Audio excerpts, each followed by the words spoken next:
உயிர் பலி கொடுப்பது சரியா தவறா? கடவுளுக்கு உயிர் பலி கொடுப்பது சரியான செயல்தானா என்பது சிந்தித்து பார்க்க வேண்டிய விஷயமாக தான் உள்ளது. அண்டசராசரங்களையும் படைத்தவர் கடவுள். அவர் பேரன்பாளராகவும் கருணை கடலாகவும் விளங்குகின்றார். அப்படிப்பட்ட கடவுளுக்கு அவர் படைத்த ஒரு உயிரையே காணிக்கையாக்கி படைக்கிறோம். குயவன் ஒருவன் பானைகளை செய்து கொண்டிருந்தான். அங்கு ஏராளமான பானைகள், குடங்கள், சட்டிகள் அடுக்கப்பட்டிருந்தன. அவன் அருகில் ஒரு ஆடு கட்டி போடப்பட்டிருந்தது. அவ்வப்போது அது மீ மீ என்று கத்திக் கொண்டிருந்தது. வயதான மகான் ஒருவர் மெல்ல நடந்து அங்கே வந்தார். குயவன் பானை செய்வதை பார்த்தபடியே தரையில் அமர்ந்தார். வந்தவருக்கு ஒரு சிறு மண் சட்டியில் குடிக்க தண்ணீர் கொடுத்தான் அந்த குயவன்.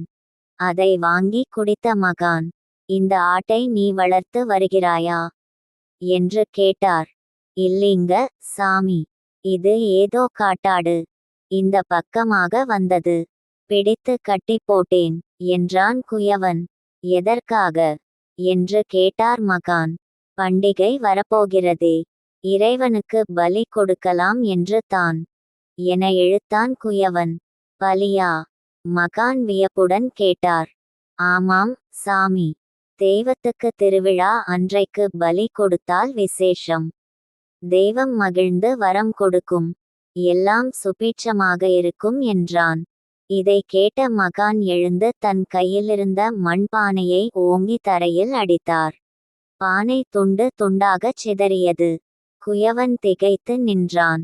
துறவியை வெறித்து பார்த்தான். துறவி நிதானமாக கீழே குனிந்தார். சிதறிய மண்பானை சில்லுகளை ஒன்று விடாமல் அடுக்கி குயவனிடம் நீட்டினார். என்ன இது?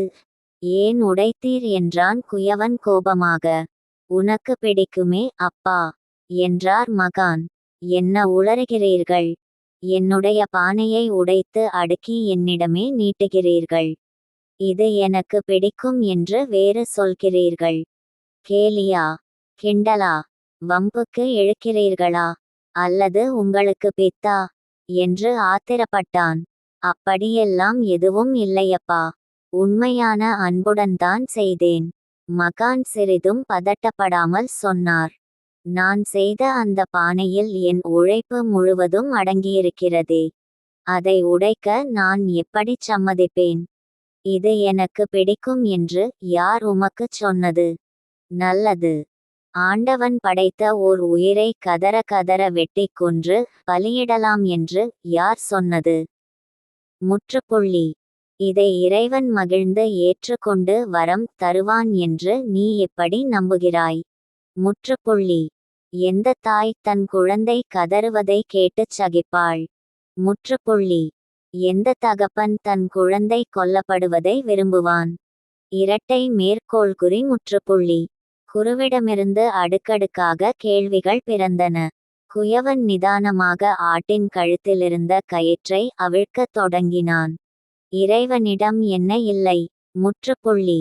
உன்னிடம் என்ன உண்டு? முற்றுப்புள்ளி. அவர் எதை கேட்கிறார்? முற்றுப்புள்ளி. எதை நீ அளிப்பாய்? முற்றுப்புள்ளி. அவன் படைத்த உலகில் அவன் படைத்த நீ அவன் படைத்த பொருட்களை நீ அவனுக்கே படைப்பாயா? முற்றுப்புள்ளி. இறைவனுக்கு நான் அதைச் செய்தேன், இதைச் செய்வேன் என்பதும் பதிலுக்கு அவன் அதைச் செய்வான் இதைச் செய்வான் என்பதும் வெறும் ஆத்ம வஞ்சனையே. முற்றுப்புள்ளி. எண்ணங்களால் மட்டுமே இறைவனை உணர முடியும். தூய மனத்தால் மட்டுமே இறையுணர்வை எய்த முடியும்.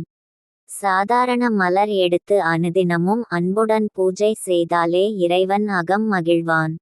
நாம் எல்லா ஜீவன்களிடமும் அன்பு செலுத்தி வாழ்வதையே இறைவன் விரும்புகிறார். ஒரு உயிரை இறைவன் பெயர் சொல்லி வெட்டி பலியிடுவது பாவச்செயலாகும். இது இறைவனுக்கு பிடிக்குமா என்று கேட்டார் அந்த மகான். அதற்கு எந்த பதிலும் அளிக்காமல் ஆட்டை அவிழ்த்துவிட்டு திகைத்து நின்றான் குயவன். ஆனால் பெரும்பாலான அம்மன் கோயில்களில் பக்தர்கள் தங்கள் நேர்த்திக்கடனை செலுத்த பலி கொடுப்பதையே வழக்கமாக கொண்டுள்ளனர். இது நிச்சயம் தேவையா என்று மக்கள் சிந்தித்து பார்க்க வேண்டியது அவசியம். நன்றி.